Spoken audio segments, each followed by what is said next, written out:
another Lady Eroy, and welcome to my vlog. So, for my first vlog, we are going to talk about the globalization theories.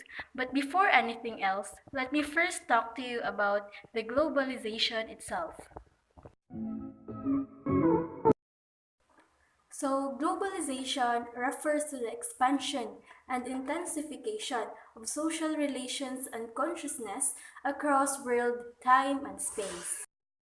It has become a sign of living in the present to note the increasing globalization of the world.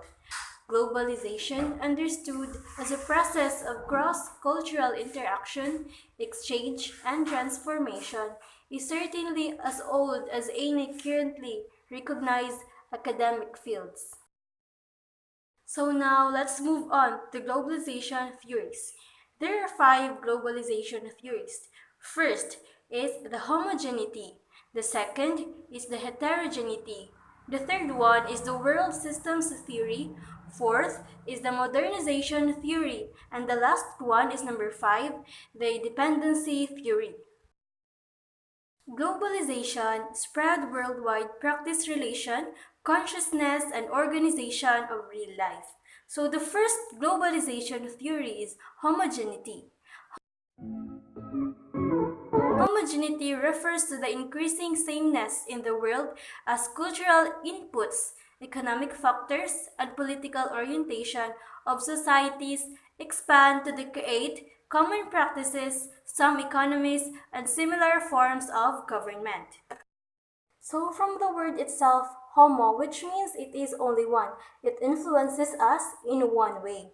An example of homogeneity is Americanization. Americanization means the import by non-Americans of products, images, tech, practices, and behavior that are closely associated with Americans.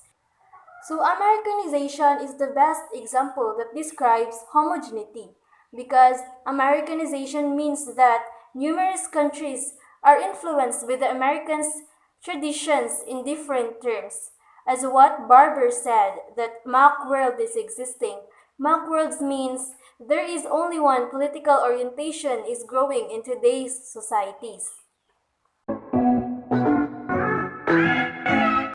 The second globalization theory is the heterogeneity. Heterogeneity means that pertains to the creation of various cultural practices, new economies, and political groups. It is also the differences or hybrids combination of different cultures in different areas. In this theory, globalization is being described by Roland Robertson of 1992, into which global forces interact with local factors or specific geographic area, local is being produced. So therefore, heterogeneity is contrast to homogeneity because heterogeneity focuses not only one culture, but it is the combination of numerous cultures to influence other countries or other people. Unlike homogeneity, it focuses only one culture that is spread globally. The third globalization theory is the world systems theory. World systems theory focuses on the world as a unit rather than looking at individual countries. It is a fluent model but criticized for being too focused on economy and forgetting about culture and class struggles of individual countries. World systems theory sees a country in a general way. It describes a country in three regions. The first one is the core countries or the independent countries. The second one is the periphery countries or the dependent countries. And the third one is the semi-periphery countries. The fourth globalization theory is the modernization theory. Modernization theory explains to us that all countries follows a similar path of development from traditional to a modern society. It adapts to new technologies and political and social changes occur.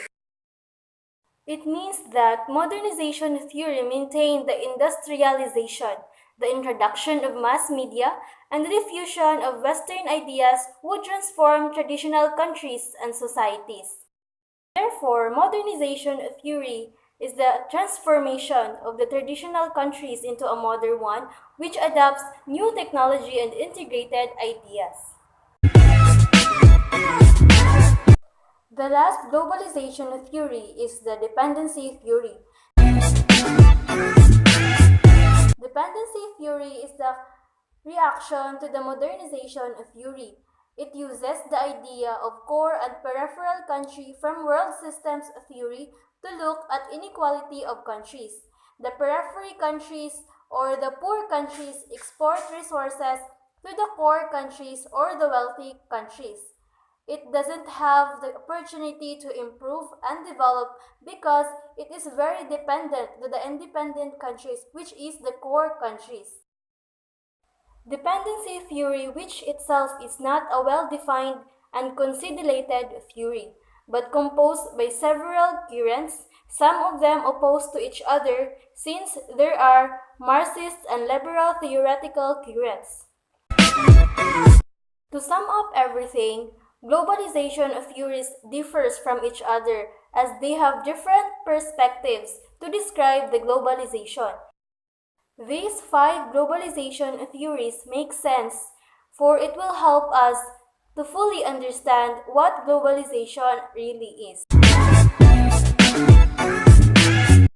So that's it for my vlog. I hope you learned something. Thank you for watching and please subscribe my YouTube channel. Thank you!